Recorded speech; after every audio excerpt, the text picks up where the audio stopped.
Estimados internautas, saudações. Sejam bem-vindos a mais uma edição do nosso podcast Chá de Coaching e Liderança. Espaço este em que os líderes conectam-se, partilham e juntos crescem. Este modelo do programa em formato de podcast, ele inspira-se no modelo de gestão por competências CHA, C de conhecimento, H de habilidades e A de atitudes. Como tal, atraímos líderes para que eles, na primeira pessoa, possam narrar que conhecimentos teóricos é que adquiriram ao longo da sua jornada, que conhecimento prático ou saber fazer, técnicas, ferramentas é que adquiriram para complementar o conhecimento teórico e que atitudes, isto é, saber ser e estar, caráter, comportamento, é que impregnaram para poder acomodar o conhecimento quer teórico, quer prático, para formar como um todo um capital humano, um capital intelectual. A técnica que nós usamos para a materialização deste programa é comunicação, ou em inglês Conversation That Engage, pois sabemos que a comunicação está para a liderança, tal como a liderança está para a comunicação. É através da comunicação em que os líderes partilham as suas ideias de uma forma fluida, sistemática, concisa, para poderem transacionar ideias, criar engajamento e assegurar que as pessoas compreendam as ideias e possam também segui-las. É nossa ambição contribuir para o desenvolvimento de uma comunidade moçambicana de líderes que sejam conscientes, responsáveis e empáticos. Conscientes que são líderes, pois não basta ter conhecimento de líder sem ter a consciência de que se é líder. Responsáveis porque o exercício da liderança exige uma responsabilidade solidária com terceiros, isto é, com os clientes internos e externos, e empatia ou empáticos para que eles possam ser mais abertos, menos julgadores e também para desenvolver uma conexão emocional entre os líderes e também os líderes e os liderados. Para hoje, a edição 41, temos como líder convidada a Cláudia Manjate. Ela que é licenciada em Relações Internacionais e Diplomacia, pós-graduada em Gestão de Projetos, empreendedora na área de saúde e estética, mãe, especialista em comunicação. Cláudia, bem-vinda ao podcast de Coaching e Liderança. Obrigada, e obrigada pelo convite e por essa oportunidade de estar aqui a debruçar um pouco sobre liderança, que é um tema muito vasto. Muito bem, muito obrigado. A Cláudia gosta de tomar chá? Gosto. Okay. Gosto, é um dos meus... das minhas escapadas favoritas entre o trabalho. Muito bem. Que tipo de sensações, vivências, experiências o chá traz? Dizer que faz-lo em ambientes de trabalho, na rotina de trabalho, em intervalos, de forma contínua. O que é que encontra, o que é que busca no chá para complementar o trabalho? Eu acho que em alguns momentos o chá funciona como calmante, entre aspas. Não, sem aspas mesmo. Funciona como calmante, dependendo do chá que estamos a tomar. Mas quando eu estou a criar ou a conceber alguma coisa, tenho sempre uma chávena de chá ao meu lado. Há pessoas que até se riem porque eu tenho uma chávena de chá e uma fruta. E perguntam chá e maçã, por exemplo, como se fossem coisas muito contraditórias e que não combinam entre si. Eu digo, não tem necessariamente que combinar, desde que neste momento façam um bom acasalamento e me trazem resultados. Então eu tomo para relaxar, tomo também nos intervalos, ajuda-me a sair da mesa de trabalho. Às vezes sou o exercício de sair da mesa para ir preparar o chá e voltar a sentar, então ajuda um pouco a descontrair portanto, a mexer-me um pouco. Muito bem, excelente. Indo assim para a formação de base, Relações Internacionais e Diplomacia, qual era na altura a pretensão ao escolher este curso e de que forma é que este curso contribui para o bom desempenho das suas atividades, de forma, é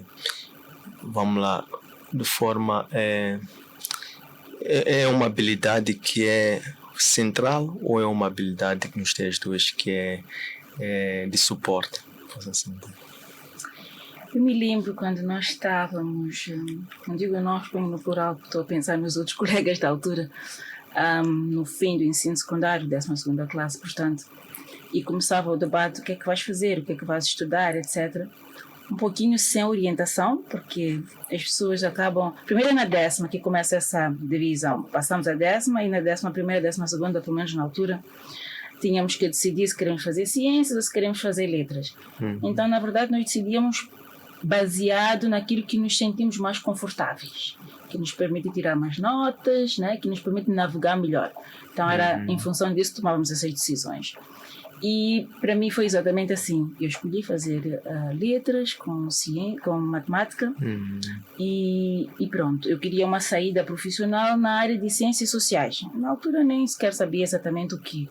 E 12ª, veio aquela discussão: o que é que vai ser, o que é que vai ser. Concorri para 2 faculdades. Uma foi a Faculdade de Direito e a outra foi exatamente fazer Relações Internacionais. Entrei para as 2 faculdades, tive o privilégio então de escolher onde eu iria. Confesso que meu pai preferia que eu tivesse feito Direito, que ele achava que era uma profissão mais... que eu teria mais oportunidades, vamos lá assim, de emprego e empregabilidade. Mas Relações Internacionais, a mim, na altura, e acredito que ainda é hoje, me parece como um livro muito aberto, com um conjunto de opções e de oportunidades de saídas profissionais. Confesso que na altura, quando fiz o curso, minha cabeça era ser diplomata. Eu quero ser diplomata, representar meu país pelo mundo afora. Era isso que eu tinha na cabeça aos 18 anos, quando entrei para a faculdade. No decorrer do curso, aprendemos tantas coisas, crescemos também um pouquinho como seres humanos. E depois vimos que com aquele curso a gente pode fazer muito mais do que sair e representar o país lá fora, incluindo desenvolver o país a partir aqui de dentro. E a primeira saída profissional quando se olha para relações internacionais é trabalhar para o Estado. Num dos ministérios, ou portanto ir para fora, ou estar aqui dentro, mas trabalhar para o Estado. Eu decidi não fazer nenhuma coisa nem outra. Aprecio a carreira diplomática, é uma carreira muito longa, são vários estágios que se tem que passar até chegar à fase de embaixador. É verdade que há embaixadores que são indicados, mas por carreira é um processo. E eu decidi que eu podia dar meu contributo para o desenvolvimento do meu país fora do aparelho de Estado, fazendo outras coisas. E então foi um pouco assim. Então comecei mesmo a minha jornada trabalhando. Primeiro começamos da faculdade, fomos empreendedores, 3 amigas, abrimos um negócio e tal, é que depois não deu muito bem, uma experiência, enfim, e cada uma depois foi arranjar um trabalho, e no meu caso, fui trabalhar para algumas ONGs na altura.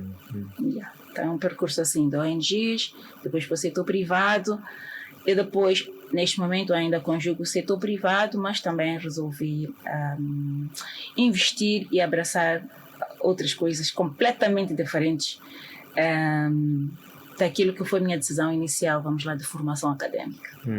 Sim, porque agora estou na área de saúde e estética e a pessoa diz relações internacionais versus saúde e estética, parece que não tem nada a ver. Realmente até pode não ter diretamente, mas como eu disse, relações internacionais dá-nos esta habilidade. Nunca falamos de saúde e estética, obviamente, mas dá um espectro tão grande, mostra-te o mundo de uma forma que tu ficas consciente que podes explorar e fazer o que tu quiseres.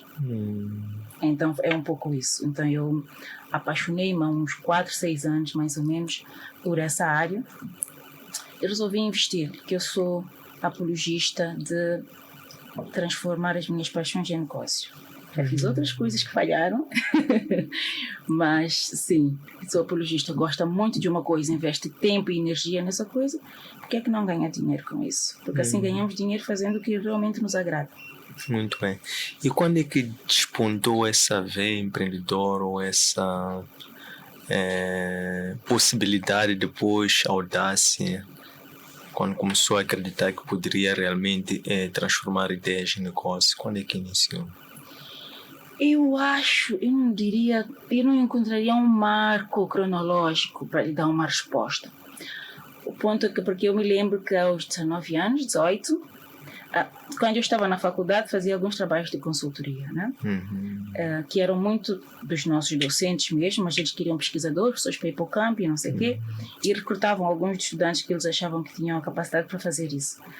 Então, nessa altura, na faculdade, a viver sob total responsabilidade dos pais, né? Em termos de despesa, não havia necessidade financeira para mim, mas comecei a ganhar um dinheiro e eu pensei, eu preciso fazer alguma coisa com isto. Já nessa altura, portanto, 19 anos, talvez, e nessa altura pensava, lembro-me bem que sentia que meu pai perguntou, o que é que eu posso fazer? O que é que eu posso investir? Então, eu não lhe daria um marco cronológico. O ponto é que a nossa educação, eu acho que não estimula o investimento. Não estimula que nós pensemos em ser investidores ou empreendedores ou não sei o quê. Porque nós temos uma educação muito mais ou menos padronizada. Eu acho que as crianças são muito criativas quando são pequenas, mas quando chegam à escola, eu acho que grande parte delas perde esse sentido de criatividade. Seja por causa do formato das aulas, estão todos sentados e tem um líder que é o professor e tem que seguir exatamente o que ele diz e as orientações. Alguma componente de criatividade e de desenvolvimento de iniciativas, eu acho que perde-se um bocadinho pelo modelo do ensino e aprendizagem, que não dá muito espaço ao educando, só ao professor. Sim. Então, eu acho que um pouquinho coisas ficam perdidas. Então, quando chega uma altura da vida e olhamos para trás e achamos que podemos nos atrever a fazer certas coisas, aí a gente ousa um pouco mais. Então, eu acho que foi um pouco isso. Em determinada altura do meu percurso, achei que que queria investir. No caso, eu gosto de viajar. Muito. Então, resolvi abrir uma agência de viagens, que funcionou durante uns 6 anos. Foi afetada depois pela crise, como empresa pequena, etc. Acabou não resistindo, mas durante 6 anos esteve a funcionar, que era isso. Eu tinha viajado muito, eu viajava, então sou mãe, sei como é que é viajar com crianças, o que é que as crianças esperam, como fazer uma viagem que seja boa tanto para os adultos como para as crianças. Então pensei, por que eu não posso levar isso num pacote e vender? E tinha muitas famílias que realmente compravam. Então é um pouco por aí. Ok. Pode partilhar-nos a experiência de converter ideias em negócio? Para quem ouve, pode parecer assim fácil e é um processo muito complexo. Por parte primeiro da ideia, que é uma fruição de uma visão que a pessoa tem, e depois acreditar nessa ideia e depois descrever o modelo e o conceito de negócio em função dessa ideia. E depois a interação, a validação e todas aquelas etapas. A sua experiência nos dias de hoje, sendo alguém que navega no lema transformando sonhos em negócio, como é que ensina em poucas palavras as principais etapas de converter um sonho em uma ideia em negócio? As principais etapas, assim, mais do que uma ideia, é preciso sempre avaliar qual é, que dimensão essa ideia tem e como é que eu posso transformar essa ideia numa coisa rentável. Porque que componente dessa ideia eu quero explorar mais, o que é que existe no mercado associado a essa ideia que eu tenho e o que é que estão a fazer, quais são os espaços que eventualmente estejam ainda em aberto que eu possa explorar. Porque eu acho, eu vou dar um exemplo, assim, meio hipotético, mas aqui acontece muito na nossa cidade. Nós vemos, por exemplo, que alguém debaixo do prédio vende pão, né?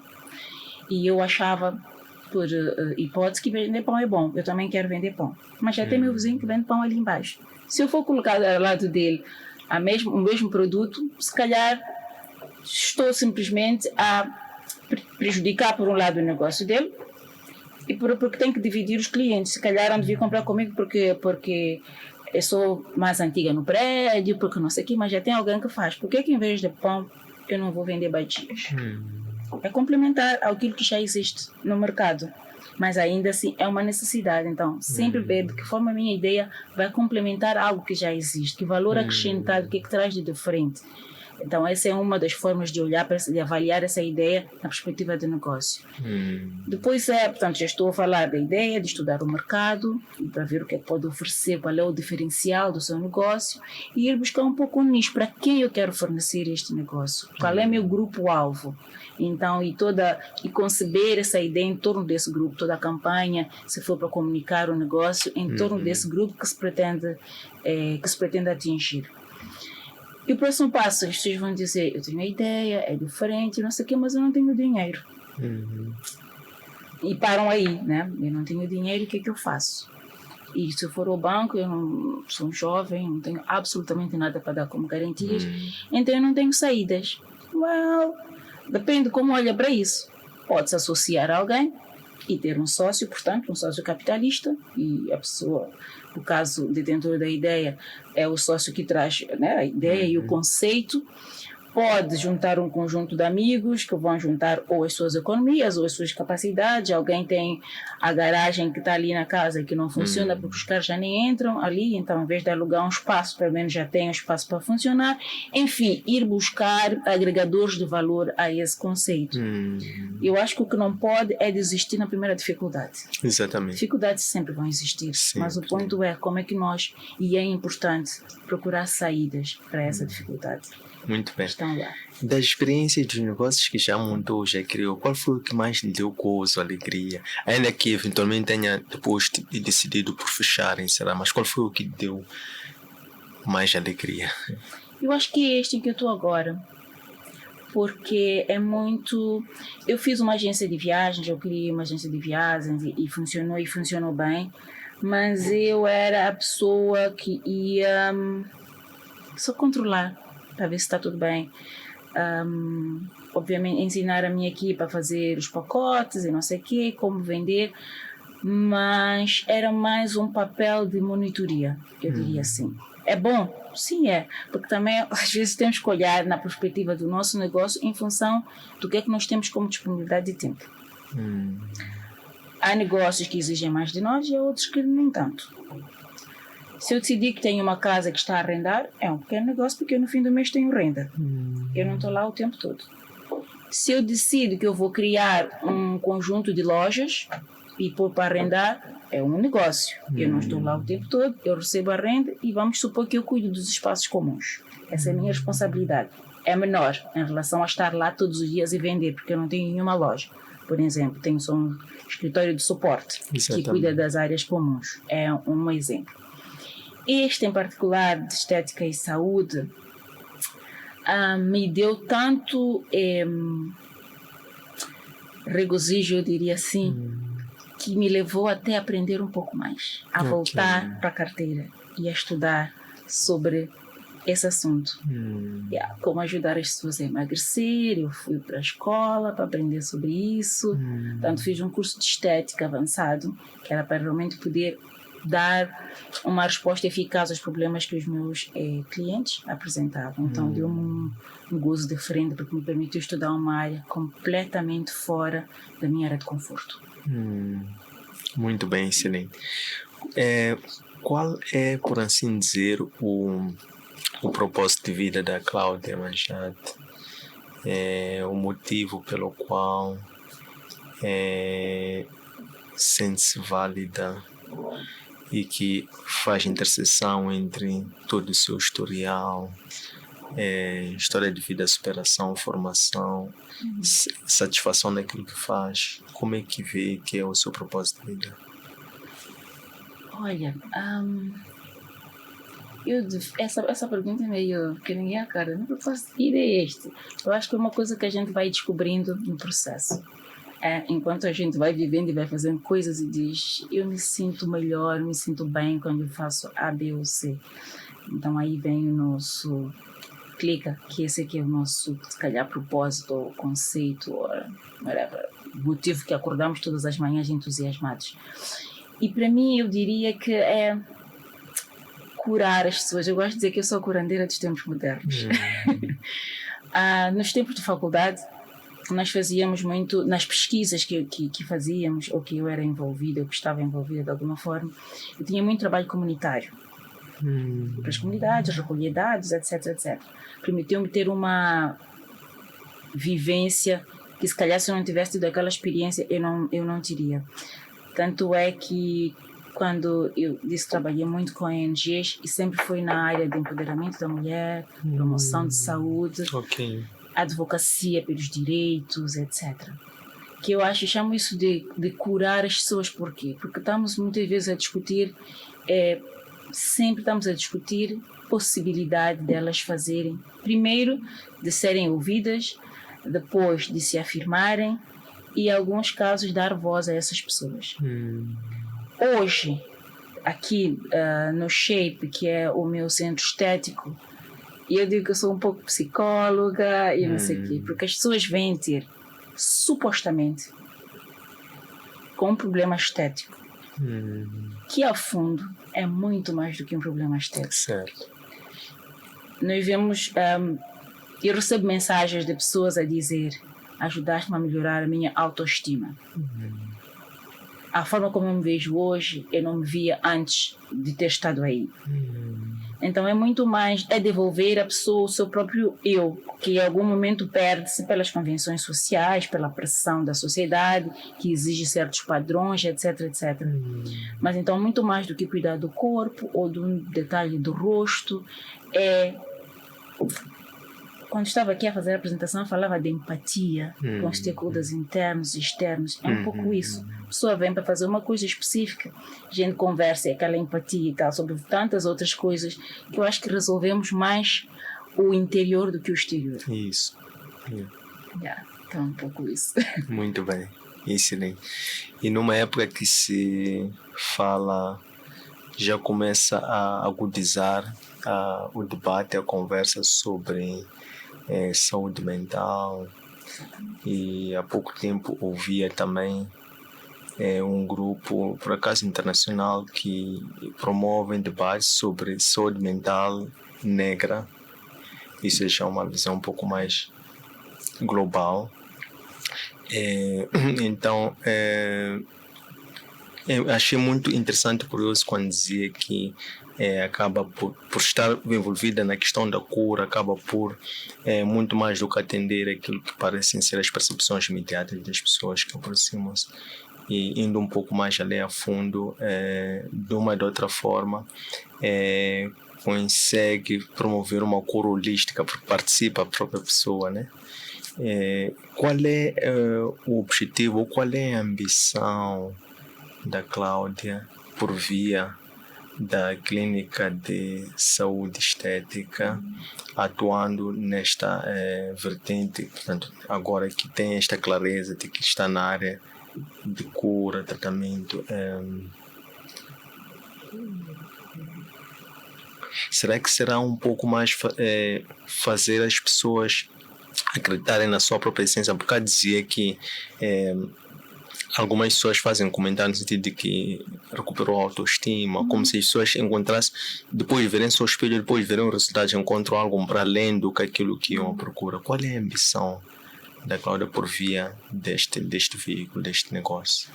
Eu ficaria contente se as pessoas conseguissem encontrar-se, porque eu acho que as pessoas, eu inclusa nesse pacote, vivemos um pouco a pressão da sociedade. A mulher tem que ser mãe, esposa, funcionária exemplar, empreendedora, se possível, magra, 1 metro não sei o quê, 6 não sei das quantas. É um conjunto de exigências sociais, entre aspas, porque ninguém menciona a viva voz, mas sente-se em alguns locais ou em alguns momentos. Então as pessoas começam a perder-se de si próprias e a valorizarem coisas que se calhar não são as mais importantes sobre elas. Então, eu acho que quando diz onde é que quer ir, onde é que é um pouco isso, as pessoas encontrar. Nós até introduzimos meditação, que é exatamente para ajudar as pessoas. E nesta corrida toda que nós temos, nós precisamos em alguns momentos parar mesmo, acalmar a nossa mente, porque eu estou a conduzir, eu estou a pensar 1001 coisas, homens e mulheres, estou a pensar no não sei o que tem para fazer. Então muitas vezes nós não estamos no agora. Estou aqui sentado consigo, mas eu não estou aqui porque a minha cabeça está a pensar em não sei o quê. Então ajudar as pessoas a encontrarem-se seria um dos propósitos. Isso me faria muito bem, diria assim. Ajudar as pessoas a encontrarem-se, a aceitarem-se. Porque às vezes não é 1 quilo a mais o problema. O problema é saber que eu posso viver com 1 quilo a mais, eu estou feliz e está tudo bem. Não é porque o fulano de X não gosta desse quilo a mais. Estou a dar esse exemplo, estou a olhar para a área de estética. Exatamente. Mas é um pouco isso, é as pessoas encontrarem-se, gostarem delas próprias e não necessariamente viver em função de uma validação social. Muito bem. E qual é o clique que depois transmitem às pessoas para elas depois terem a sua autonomia? Isto é, após passarem por este contato, como é que se pode reorientar as pessoas a depois recuperando a sua orgânica na inserção ambiental e social? Como é que as pessoas podem depois, por si, continuar essa trajetória e depois não ser um investimento assim perdido de tempo, de dinheiro? Sim, é assim, no Shape, por exemplo, é um centro estético, mas nós sabemos que cuidados com o corpo não podem ser só responsabilidade de um terceiro que lhe aplica um procedimento, que lhe aplica uma máquina por 1 hora durante não sei quantas sessões. É muito mais do que isso. Se a pessoa quer embarcar numa jornada de cuidados com o corpo, tem que incluir outros elementos que são o seu próprio TPC. Como é que eu como? Como é que eu cuido do meu corpo em termos de atividade física? Isso tem que ter numa simbiose, porque eu acho que todos os procedimentos estéticos, eu digo e sublinho o tempo todo para todos os meus clientes, é complementar a um estilo de vida que deve ser adotado, que passa por parte da atividade física, nem que seja caminhar 30 minutos, 3 vezes por semana, e cuidar da alimentação, olhar o que é que come. Então é um pouco isso. Do mesmo jeito que a gente fala do corpo e que tem que olhar, monitorar o que é que come, a gente fala da mente, o que é que a gente consome. Eu vou passar o dia inteiro em frente a uma televisão, ou eu vou passar um dia inteiro a ler um livro sobre liderança, vamos lá, supor já estamos aqui a falar disso, ou outro tema qualquer de interesse, o que é que nutre mais e nutre melhor a minha mente. Então é um pouco isso, é esse trabalho que tem que ser feito e é essa responsabilidade que as pessoas têm que assumir delas próprias, com a sua própria vida, e não relegar isso a terceiros, seja um centro estético, seja lá quem for. Exatamente. Eu digo, tu só és feliz com os outros se fores feliz contigo, primeiro. Se fores feliz contigo, não importa a vida que tiver, não importa o maior suporte a teu lado. E ser infeliz, porque vai achar que é sempre menos.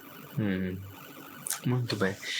Qual é o estilo de liderança ou a escola de liderança que a Cláudia se inspira, ou quem é o líder com o qual se revê e por quê? Olha, conceitos de escola de liderança. Assim, primeiro eu fico muito feliz de me qualificarem como líder. Porque para mim, por exemplo, as minhas equipes, eu sempre digo a mesma coisa. Eu estou aqui, sou a pessoa sénior. Entretanto, eu não posso fazer nada, eu não vou conseguir lograr os resultados se vocês não estiverem comigo. Estar comigo é o quê? É ter abertura suficiente para dar uma opinião. É ter abertura suficiente para vir e dizer: isto aqui que estamos a fazer neste caminho não está bem. Sentir-se à vontade comigo, apesar de ser hierarquicamente superior, a ter esse tipo de conversa. Portanto, portas abertas, partilhamos o que tiver que ser partilhado, portanto, dar este espaço de feedback. Eu estou numa reunião, eu sempre vou terminar a perguntar o que é que vocês acham. É isto? Concordam? Porquê? Porque eu posso achar que o direcionamento é este, mas na verdade estar a prejudicar a minha equipe, seja porque isso vai lhes consumir mais tempo, quando existem estratégias mais eficazes, etc, etc. Então é um pouco assim que eu, vamos lá dizer, lidero as minhas equipes. E outra coisa é, nós precisamos aceitar, às vezes é um pouco difícil ou fica muito misturado, que apesar de toda a igualdade que a gente defende de homens e mulheres, nós temos particularidades que têm que ser respeitadas. Não tem hipótese. A mulher vai estar grávida, vai precisar de ir a uma consulta. ela precisa desse tempo. Esse tempo tem que estar previsto. Ela precisa ter um bebê, vai precisar de amamentar. Então, ela precisa disso. Está na lei, etc., mas tem que ser efetivamente respeitado. Há coisas que não são exigíveis pela lei, mas que têm que ser respeitadas. Trabalhamos num sítio, sei lá, 50 pessoas, e às vezes ninguém nunca pensa numa casa de banho feminina. Fica meio estranho. A casa de banho é comum para homens e mulheres, fica meio estranho. Grandes empresas com, sei lá, 300 trabalhadores, 400 trabalhadores, e às vezes com problemas de estacionamento aqui da nossa cidade, e a mulher está grávida e tem que estacionar e depois andar 15 minutos. Por que é que não pensamos que vamos reservar 2, 3 sítios para estacionar aqui perto, só para as nossas funcionárias grávidas? Então há coisas que depois ficam misturadas neste mundo executivo, de negócio, etc., e se esquecem de alguns detalhes, que não é questão de igualdade ou não sei o quê, são necessidades que têm que ser, infelizmente ou felizmente, existem essas diferenças e têm que ser respeitadas, algumas delas, e acabam se perdendo um pouco.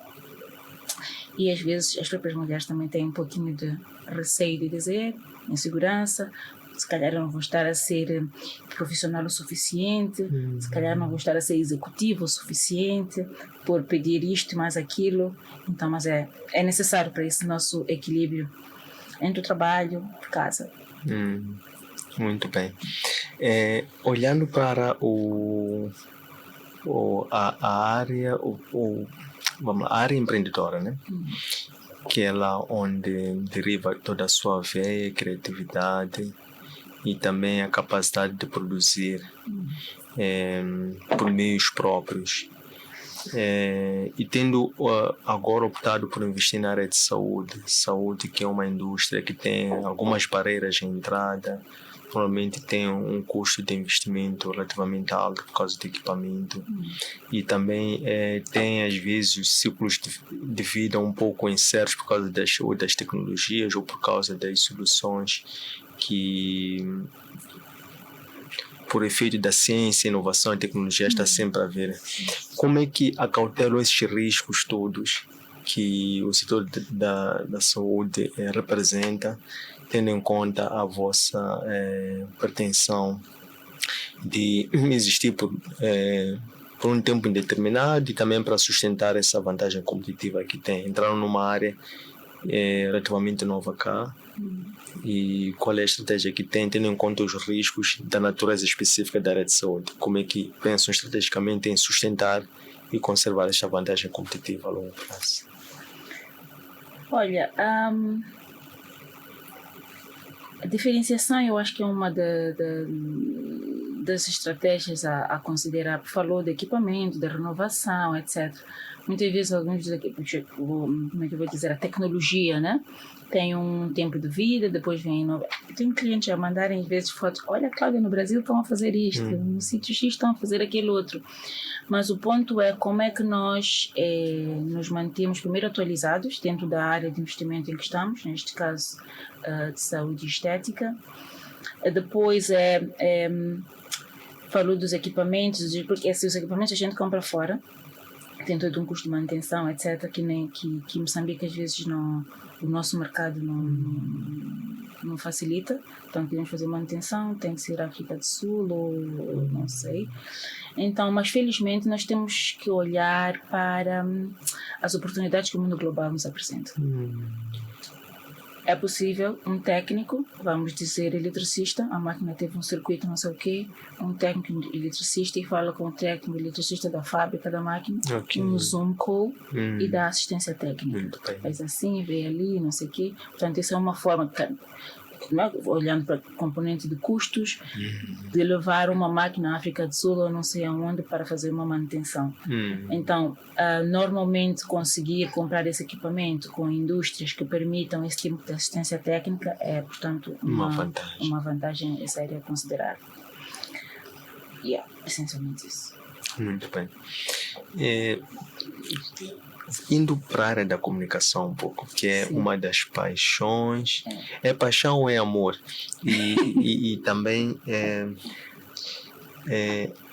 a área da comunicação é a área que mais evoluiu trabalhando para ONGs ou também desencadeia essa atividade de comunicação também a nível de outros setores de atividade? Eu acho que ao longo do meu percurso profissional eu sempre trabalhei em comunicação, sempre, com títulos diferentes. Já me chamei oficial de advocacia, oficial de comunicação, relações públicas, diretora de relações públicas, diretora de relações industriais, enfim. Mas tudo, o cerne é comunicação. Isso. Simplesmente é o nível operativo dessa comunicação. Enquanto que a advocacia, nós estamos a fazer uma campanha e um movimento para mobilizar para um resultado, às vezes como diretora de comunicação numa empresa é como nós nos comunicamos, qual é a estratégia, que tipo de material, como é que nós nos engajamos, etc. Um pouquinho da estratégia e de todo um percurso de comunicação que pode incluir a advocacia ou não. Então, tanto nas ONGs como no setor privado, eu sempre trabalhei na área de comunicação. Eu acho que até agora faço isso, porque eu acho que nesta interação com os meus clientes é uma comunicação a outro nível. A responsabilidade ou a direção para a comunicação da própria empresa eu é que dou para a equipe. Então, eu sempre trabalhei em comunicação e gosto. Tenho esta experiência de trabalho com os diferentes grupos, desde comunidade até ao nível mais alto do nosso governo, porque em algumas vezes já fui o ponto de ligação entre o negócio e o governo, por exemplo. Então, o que é importante aí é sempre saber com quem estamos a comunicar para usar as estratégias certas e os veículos apropriados para fazer a nossa mensagem chegar. E muitas vezes é assim, porque nós temos uma das coisas, por exemplo, se eu olhar para a comunicação comunitária e pela minha experiência, muitas vezes o que tem falhado nem é comunicar em si, ou ir buscar, é o feedback. Eu acho que o que acontece muitas vezes, vamos supor que eu vou dar um exemplo da indústria do óleo e gás, que eu trabalhei por uns anos, é uma indústria ir para uma comunidade e dizer que vai se estabelecer lá e que vai, sei lá, vai fazer o seu negócio, etc, etc. Portanto, foi e disse o que é que vai acontecer. Eventualmente, colhe um pouco das expectativas do que se espera e como é que acham que devia ser, o que a comunidade acha. Mas depois falha um pouquinho na implementação, porque a implementação é feita do lado só, sem necessariamente o envolvimento do outro. Não sei se me entende. Porque depois o que acontece é comunidades revoltadas, a dizer que não concordam com o que aconteceu, etc, etc. Portanto, existe uma barreira que tem que ser quebrada no meio quando se fala de comunicação, que é assegurar que exista este feedback e não ter medo do feedback. Porque às vezes não é bom, mas é não ter medo dele. Porque muitas vezes, eu trabalhei na sociedade civil também, muitas vezes a sociedade civil diz coisas, manifesta-se, é contra e não sei o quê, porque não tem informação completa. Ou tendo a informação completa, não lhe é permitido monitorar, acompanhar, etc., porque o outro lado tem medo do que é que se vai dizer. Então tem ali um gap que, quando é bem tratado, as coisas correm bem. Nós temos exemplos disso. A Argentina, por exemplo, fez um reassentamento fantástico, porque observou isso e deixou um pouquinho de lado os seus medos e abriu-se um pouco e correu tudo bem. Muito bem. Estes gaps que se referia a nível de comunicação, nomeadamente comunitária, fez menção à questão do feedback. É uma questão de cultura, é uma questão da linguagem de comunicação que se usa, é uma questão de manipulação da comunicação para não ser uma comunicação que seja uma ferramenta de resolução de problemas, de um engajamento efetivo entre as partes. O que sente que esteja a faltar para comunicar, tornar-se mesmo, no verdadeiro sentido, tornar comum alguma coisa, aproximando as partes? Eu acho que é um pouco quem pretende, por exemplo, nas comunidades, se uma empresa pretende se instalar ou estar lá, etc., é assumir certas coisas. É assumir certos princípios sem necessariamente... Porque eu moro numa caixa minha e eu vejo o mundo sob esta perspectiva. E não está errado, é a minha perspectiva do mundo, a partir das lentes que eu tenho pela posição em que eu estou. mas a outra pessoa não vê da mesma forma. Eu posso achar que uma escola primária em determinada comunidade é o mais importante, porque eu fui lá, olhei, eles não têm escola, mas a comunidade não acha que isso é o mais importante. Eu posso achar que aquela comunidade precisa de um poço para tirar água perto de casa, porque anda não sei quantos quilômetros, e a comunidade dizer, hey, nós estamos muito bem, porque as nossas mulheres saem de manhã, vão conversar no rio, enquanto nós estamos, sei lá, os homens estão a fazer não sei o quê. Então elas têm o tempo delas para conversar. Já aconteceu isso, já vimos episódios. Exatamente. Já trabalhei com isso, de construir, dar, por exemplo, uma fontenária perto de casa, e todos os meses a fontenária está estragada. Perguntar, mas o que está a acontecer? E voltar a fundo, voltar a dar o passo atrás, devia ter dado no início. Por que vocês não usam a fontenária? Por que está sempre avariada? Porque nós tínhamos o nosso tempo como mulheres, saíamos, ficávamos o dia inteiro, chegávamos no rio, tínhamos umas horas para nós, conosco mesmos, que Exatamente. tendo a água aqui a 2 passos de casa não permite. Eu não estou a dizer que a água perto de casa não é bom, estou a dizer que é importante priorizar aquilo que são as necessidades das comunidades. Eu posso achar que o meu formato de casa ideal é uma casa com uma sala, uma cozinha e quartos para os meus filhos. É o meu formato de casa. E a comunidade dizer, não, meu filho a partir de 18 anos não dorme dentro de casa porque ele é homem. Ele tem um espaço lá fora, porque ele também quer andar sem camisa e conflitua com o pai. O meu conceito não está errado, mas o dele também não está e tem que ser respeitado. Então eu acho que é isso, perde-se um pouco por não fazer as consultas de base iniciais, que é um passo para trás, se calhar afeta prazos, afeta deadlines, que nós todos andamos a correr atrás disso para cumprir prazos, para implementar projetos num período específico. Então acabamos pulando algumas etapas. Não acredito que seja manipulação, ou não, nunca necessariamente vi isso na minha jornada profissional, mas eu acho que é um pouco essa pressa de fazermos e acharmos que sabemos o que estamos a fazer. Ok. Na componente de empoderamento da mulher, no âmbito da atividade de ativismo social, voltado a este público-alvo específico, também não há conflitos dessa natureza de se importar ou trazer assim uma tendência que haja algumas evidências disso que seja global, mas talvez venha de uma outra religião, e importando-se os mesmos problemas que podem estar a originar este gap a nível de comunicação, dizer que há um passo imprescindível que é a consulta de base, como dizia. A nível de empoderamento da mulher e tal, essas novas tendências atuais, isso pode estar a ocorrer ou justificar alguns problemas que resultam na interpretação e implementação dessas medidas, porque observam-se alguns conflitos que são naturais, portanto podem ser fenômenos novos para uma certa realidade. Será que esses processos também estão a ser bem naquela lógica dos projetos comunitários? Eu acho que tudo que seja novo e que queiramos introduzir, seja na perspectiva de empoderamento da mulher, seja na perspectiva de educação para determinada mudança de comportamento, tem que ter uma componente grande de auscultação, para perceber primeiro as dinâmicas desse grupo específico com quem queremos trabalhar, neste caso as mulheres, se falar de empoderamento das mulheres. Porque ao mesmo tempo que nós discutimos o empoderamento das mulheres e queremos que as mulheres se afirmem, que tenham uma posição, etc., nós não queremos criar conflitos dentro de casa. Não queremos criar conflitos, não se quer criar conflitos dentro da família. Eu acho que nenhuma organização ou instituição que venha com projetos desta natureza tem essa intenção. Então é preciso ver um pouquinho como é que são as dinâmicas comunitárias, o que isso representa e qual é o espaço que essa mulher pode ter sem necessariamente ferir totalmente essa dinâmica. Vai haver uma alteração, sem dúvida. Mas como é que não pode-se minimizar, portanto, um choque? Portanto, essa alteração, essa participação seja percebida não só pelas mulheres, que é o grupo que se pretende que participe mais, mas também por todos os outros, que o homem sinta que é relevante a opinião que a mulher tem.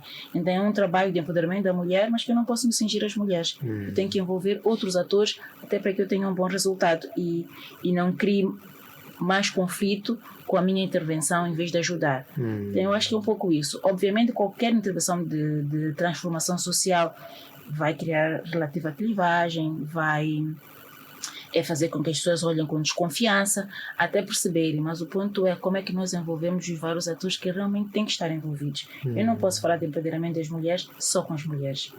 Eu preciso falar com os homens, que são os esposos delas. Eu preciso falar com os anciãos, que são os responsáveis por aquela comunidade. Enfim, portanto, são estratégias de comunicação, usando o termo, que têm que ser adotadas para cada um desses grupos-alvos, mais sobre aquele tema, que neste caso seria o empoderamento da mulher. Então, é um pouco por aí. Ótimo, excelente. Já estamos a entrar para a etapa final. E a se permitir colocar 2 perguntas de uma única vez. Ok. Algo similar. A primeira seria 2 ou 3 livros que leste que mais impactaram e como é que a Cláudia trabalha-se pessoalmente, emocional, espiritual, físico e mental, para depois poder cuidar dos outros. Boa. 2 ou 3 livros, olha, que eu...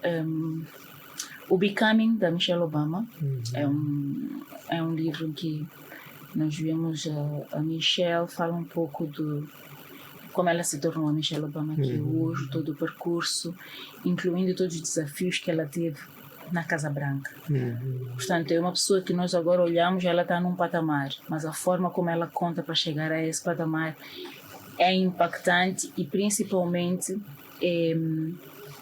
um pouco aquilo que estávamos a falar agora, ouvir as opiniões de pessoas que supostamente, eventualmente ela nem devia ouvir, mas que ela queria, que precisava fazer isso até para entender como funcionam as coisas. Se nós olharmos para a componente de comunicação e aquele passo atrás, como é que vocês estão, que é para eu saber se calhar como é que eu me afirmo aqui melhor. Então ela traz um pouco isso, é muito interessante nesse livro.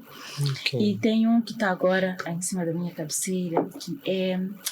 não me lembro do título agora, mas é um livro que sugere olharmos para as coisas de forma diferente, sair do padrão. Como é que nós questionar um pouquinho o status quo.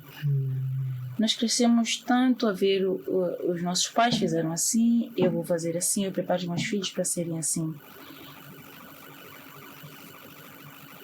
É isso que nós queremos? Não há outras formas de triunfarmos na vida? Então é um livro que eu estou a ler há uma semana. Posso depois espreitar a minha cábula e ver o título do livro. Mas é extremamente interessante porque mostra a existência de uma terceira via, ou sugere a existência de uma terceira via. É para nós nos afirmarmos e para nós conquistarmos o mundo. Muito que não tem que ser necessariamente casa-trabalho, trabalho-casa, casa-trabalho, trabalhar 8 horas por semana, etc, etc. Então, outras formas. Questionar o status quo. E como é que eu me preparo para estar bem e poder dar o melhor de mim para os outros. Tanto isso, família, como é que te cuidas para depois poderes cuidar dos outros? Eu tenho alguns rituais, entre aspas, que me ajudam muito. Uma das formas é atividade física. Na verdade eu sou louca por atividade física. Aqui eu diria que eu sou viciada, mas eu faço todos os dias 1 hora, de segunda a sexta, pelo menos, ou a sábado, 1 hora de tempo de atividade física é obrigatório. Faz bem não só o meu corpo, mas também a minha mente. E sem contar todas as vantagens de saúde que a atividade física agrega. A outra questão, eu tenho eu sempre que chego a casa, eu preciso de 15 a 30 minutos meus, antes de ser bombardeada com as necessidades da casa. Então é um espaço que eu tirei para mim, que todos lá em casa já conhecem. Minha filha, desde pequenininha, vinha e batia a porta: mãe, estás no teu momento, né? Eu sei. Então sabe que não pode interromper até eu sair do meu momento. Que é mais ou menos, que não é nada esse momento, né? Porque seja uma coisa mágica. É chegar a casa, estou ali, cheguei. Fico um pouco a refletir o que foi que eu devia ter feito durante o dia que não deu, etc, etc. São só 30 minutos. Mas é um tempo meu que eu preciso antes de ser bombardeada com tudo o resto. TPC, e aconteceu isto, e aconteceu aquele outro. Então eu preciso de me encontrar, vamos lá dizer, quando eu chego a casa, para depois responder aos outros. A outra coisa é tentar ter, nesta correria que é a vida diária, tentar ter um momento muito sagrado, muito com as pessoas que vivem comigo. Com a minha esposa e com as minhas filhas. Então, o jantar lá em casa é obrigatório, todos à mesa. Todos. Então, ele tem que fazer o sacrifício de despachar as coisas todas do trabalho para estar em casa àquela hora marcada, e eu idem, e não estou com fome, estou a fazer TPC, não há desculpas, temos que estar todos à volta da mesa, que eu acho que é um momento que nós conseguimos realmente olhar uns para os outros e conversar um pouco em torno da mesa do que é que foi o dia, o que é que como foi o dia, o que aconteceu de interessante, etc. E a conversa mesmo, não é como foi o teu dia, foi bom, não. Se tu dizes essa resposta, porque há dias que a gente está, isso foi bom, e as miúdas ficam, sim, estão à espera de saber foi bom porquê, o que aconteceu, etc. Então é um momento de conversa, é o único durante o dia, porque nós acordamos e está todos a correr.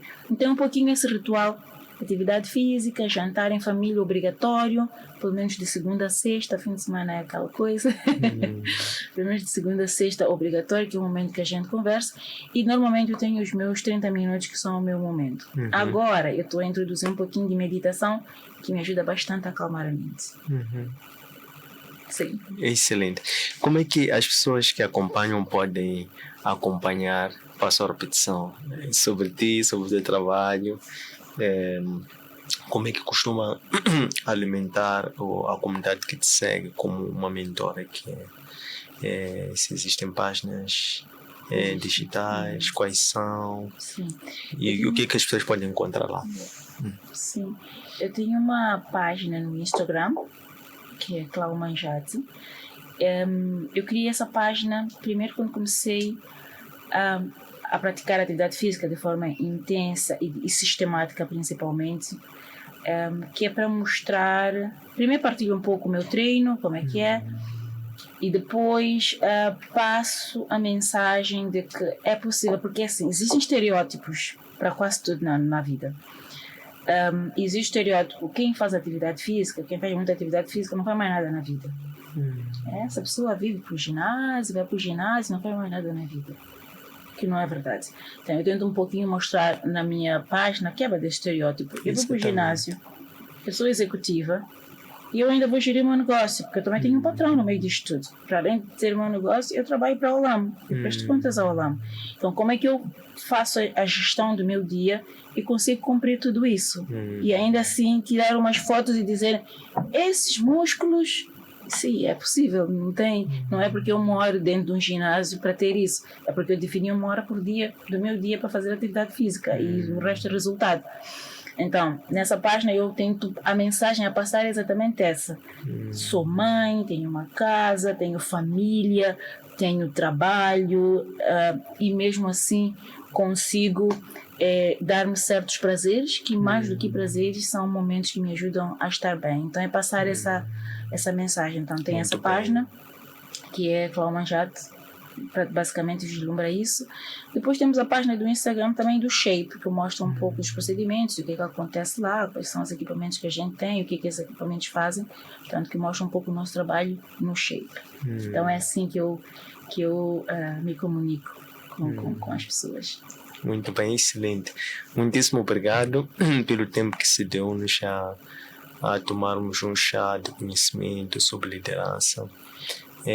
Desejamos que a mesma seja coroada de êxito no ano que está ainda a iniciar, que continue com este ritmo, esta inspiração e também esta motivação de continuarem a inspirar mais outras pessoas e fazer diferente, contribuindo assim para um melhor Moçambique, como esteve aqui a dizer, que é a forma como contribui para a sociedade. Desejamos maior sucesso e que o Senhor continue nos abençoando ricamente. Agradeço, muito obrigada. Lembrei o título do livro, A Via do Rebelde Inteligente. Esse é o título do livro, tem em português e em inglês, mas é extremamente interessante. Agradeço aqui o convite e a oportunidade de estar aqui para, eu não diria falar de mim, mas para esta conversa em torno não só de questões de liderança, mas de ser humano, como é que a gente vive e tenta viver principalmente da melhor forma, que eu acho que é isso que a gente tem que fazer com a missão de vida, viver da melhor forma, servindo a nós e aos outros. Excelente. Estas lições encontram disponíveis nas nossas plataformas Facebook, Antônio Sende_Baixo Oficial, nosso canal YouTube, Antônio Sende_LDA, nosso aplicativo Elo App. Um abraço do GT Breve.